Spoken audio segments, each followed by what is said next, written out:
Hello, and welcome to today's episode of Writing with Sofie, Top 3 Takeaways, where educators discuss writing, communicating, and teaching in a classroom, online, or at home. With me in this studio, I have Sofie, the star of my Writing with Sofie ebook series. And today I'm excited to talk with Melody Dixon Brown, who is a senior lecturer in the Department of Communication Studies at UNC Charlotte. She has been a lecturer there since 1999 and is a faculty advisor on business communication, interpersonal communication, and small group communication. Many of the courses she has taught are writing intensive and or speaking intensive. She brings almost 20 years of corporate communication experience that included BBDO Advertising and the DuPont Corporation. Her published work includes Shared Teaching Models for Business Communication in a Research Environment in the Business Communication Quarterly. Also, Melody co-presented business presentations providing teaching guidelines and feedback to students at the 2005 Southeast Regional Conference of the Association for Business Communication in Greensboro, North Carolina. She has a dual degree in marketing and communications management from Syracuse University and an MBA from the University of Delaware. And besides that amazing, stellar professional background, I want to say that she is a friend of mine, and I have learned from her incredible wisdom for over a decade. And I would like to start today, Melody. First of all, welcome. Thank you, Gail. And I was going to say, I've learned from you as well. So we've had shared wisdom here. So well, thank it's been you. Great. It has been a great partnership, no doubt. But I would like to start with a question is, why did you leave the corporate world to become a teacher? Well, I worked for DuPont for 15 years. And prior to that, I worked at BBDO Advertising for a year. And although I really enjoyed all aspects of my corporate communication work, which also included marketing, public affairs, public relations, I really found that what I enjoyed most was teaching. When I worked with colleagues and the community, sometimes I do volunteer work, when workshops and writing sessions, I found that so fulfilling. And part of that was just helping someone improve their writing or speaking skills, and just that process of assisting and helping really made me feel good. But then there's another aspect, especially as I volunteered with younger audiences in high schools and colleges, and that was mentoring. And not that you can't mentor your colleagues and young people in a corporate setting, but as an instructor, as a teacher, as a professor, you get to do it every single day. You have a direct impact on a young person's life, and you can share not only the wisdom of your experiences, but you really can help them improve in some capacity, increase their learning, their knowledge, and hopefully apply what they've learned to their future career. So for me, that was really exciting and so much more fulfilling, I felt, than a lot of the work that I was doing in the corporate world. Well, that's so interesting that you say that, since I know you well.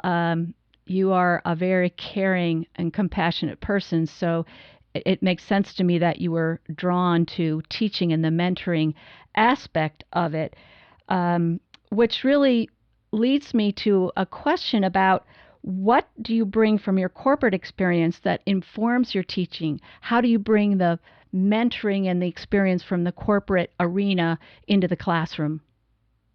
Well, one of the things that I found invaluable in the corporate arena was learning how to plan, organize, and schedule my work, which I definitely try to instill in my students. Don't procrastinate, work ahead, but also process.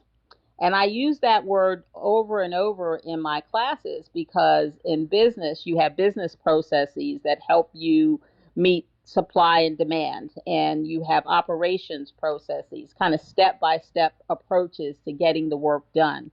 Well, certainly in my classroom, when I'm teaching writing, there's a writing process. And it's the same kind of idea where you begin with a plan and then you organize and structure your writing and think about what the content will look like and how you want to outline it. And there's a step by step approach to ensuring that you get your ideas down on paper. And then when you get to the end, you kind of do what we do in business, which is quality control. You go and review, you edit, you make it better, you check it, you proofread it. So that processing that I learned in business applied to my teaching and certainly the writing process that I instruct every day. Well, that's so interesting that you say that. I have Sofie with me, the star of the video series, and I'm always telling her about the writing process. I don't think that's anything she's happy about, but it does certainly improve one's writing. And to that end, what are some of the steps that you find that you learned from being in the corporate world that apply to becoming a student? You mentioned plan, organize, and schedule. What about work ethic and attitude and those types of things that you garnered from being a successful professional? How do you share that with your students to help them see that being a good student requires a certain professionalism? Well, part of what I do is I emphasize business best practices. And those are the practices that you just mentioned: being on time, being prepared, which means if you attend a meeting, you've read the material before. That's what I expect in my classroom. You read the chapter material, reviewed any lecture material from previous week when you come to the classroom, and be prepared to actively participate. Answer questions, maybe take a pop quiz, but you're prepared. And that's really, really important. And certainly, I build that into my syllabus and hold students accountable, because if you're on time, especially when I'm taking attendance, you get credit for attendance. If you're late, you don't get credit. Same thing with being prepared. You know, you want to be prepared to take a quiz or to have a discussion in class. It's always important to think about adopting these skills while you're in college, because you're going to need these skills and this work ethic when you start as a professional, and that's in all professions. That is absolutely true, and people are really lucky that end up in your class because you have this dual background and you can forcefully say, this matters, I'm not just making this up. And to that end, one of the things that you teach is interpersonal communication and also small group communication, which is certainly, those are two very important skills to bring into the workplace. So, what are some of the main key ideas or advice that you could give people on that for their work careers?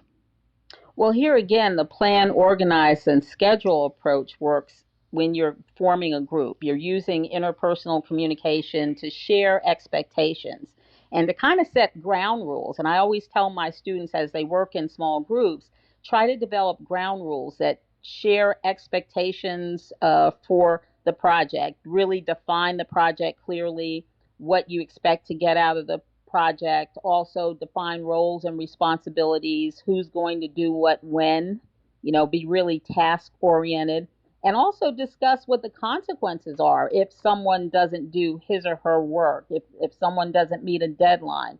Do you follow up with your professor and agree that you deduct points for not meeting deadlines? But what's the consequence? And these are things that need to be discussed as a team before you actually start working on the project. What are your ground rules for behavior? What are your expectations? So that's really important before you collaborate. But it's also important to recognize, especially with interpersonal communication, small group communication, that there is a synergy between writing and speaking. That's another important learning from the business world, the corporate world. When you write a business plan, the next step is to present it so that you can articulate the plan in a way that invites questions answers questions. There's that interaction where you can deal with any concerns immediately. And the media richness that comes with oral communication when you're presenting and people can see your nonverbal and verbal cues, that helps enhance what you've written. So you have a plan that your colleagues or your boss can refer to, review carefully, mark up with questions. They come to a meeting and then you follow it up with an oral presentation. And that synergy is really, really important. And I try to stress that in my classes as well. Well, that is so important, particularly now where so many of us are working both professionally as students online, where often our meetings, if they're live, we are visually presenting ourselves. I recently saw on YouTube someone had a video on how to appear in a Zoom conference, and there were 1 million viewers on that video. And I was just wanted to ask you, what are some tips that you have for people who are trying to present themselves well in a Zoom situation or a live presentation? Well, again, planning is everything. You've got to make sure your audience has all the technical requirements for participation, especially students. You want to make sure all your students have access to the technology and communicate what is needed, what is required, and give them detailed step by step instructions for how to get on to Zoom, how to participate.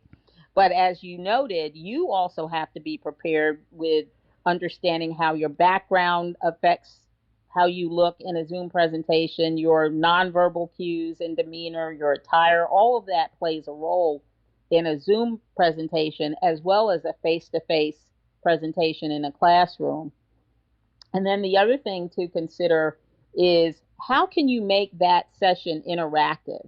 Because you don't want just to have a one-way dialogue. You want it to be interactive, two-way dialogue between you and the students. You've got to structure in time for questions.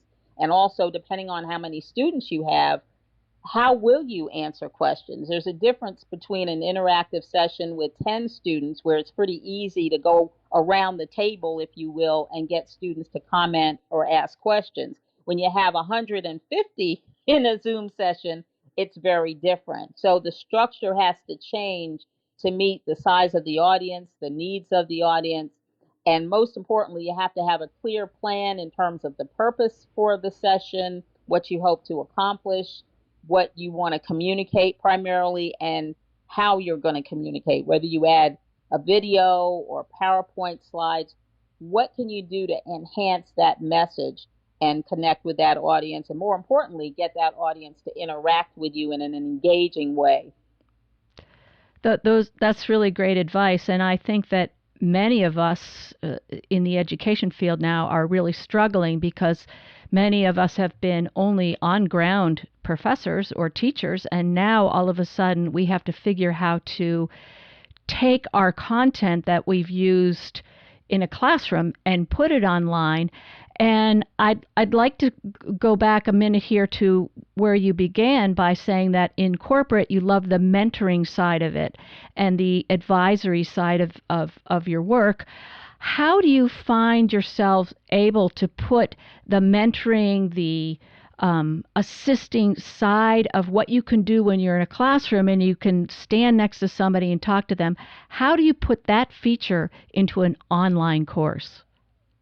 Well, I think you can certainly build in office hours, but understand that many times your students won't always proactively contact you. So sometimes you have to be more proactive as an instructor and follow up with students who might be struggling and say, hey, let's plan to meet during office hours. Or if you can't meet during office hours, let's schedule a time that's good for you.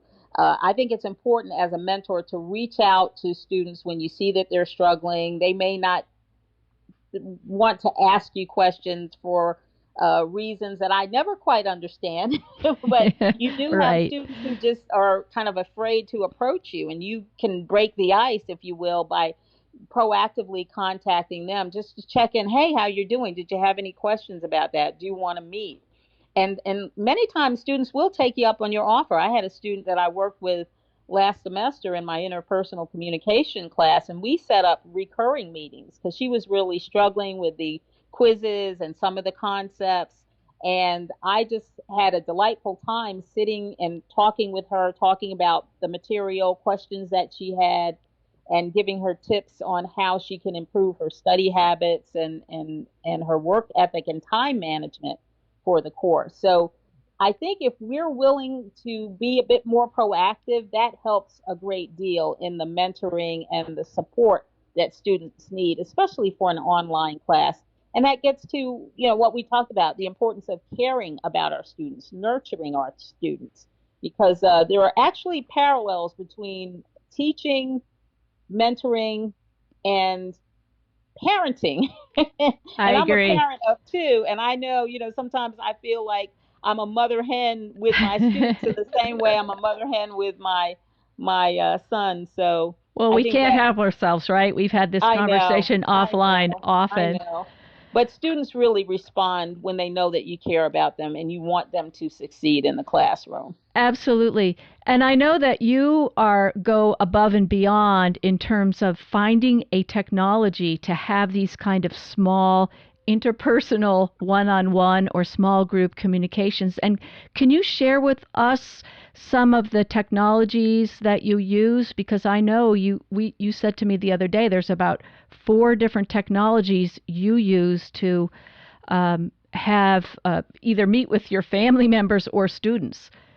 Right. And first of all, it starts with your course management system. I'm sure everyone can relate to Blackboard, Canvas, some of the main course management tools out there. And you want to build a good course management system that's easy to use, that's designed well. And that's where you can get help either from the course management system itself, or if you have a really good information technology group, or what we have at UNC Charlotte, a Center for Teaching and Learning. And we've got great instructional technologists and designers who help us really design effective courses within the course shell.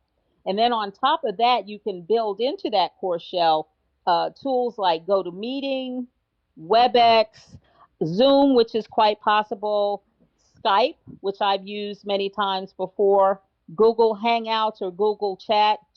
Google has so many different tools for meeting.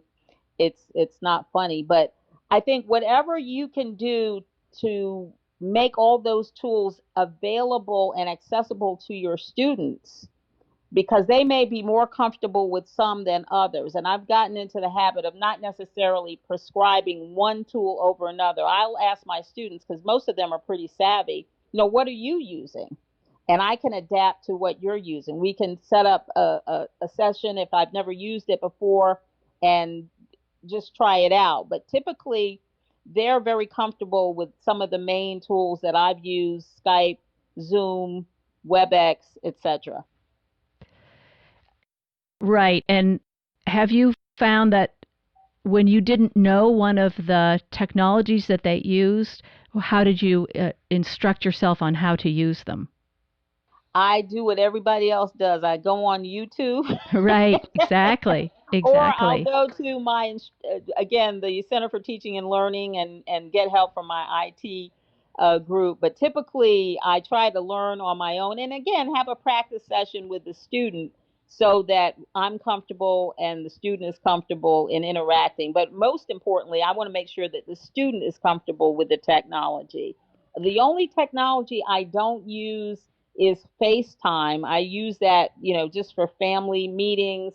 I know some students like Facebook too. If you use Facebook, they have video chat capabilities. It's just so many video chat tools now that I think the more we can learn about them, be savvy using them, the more we can adapt and help our students when they have special needs to meet with us, and they're more comfortable with one video chat technology than another.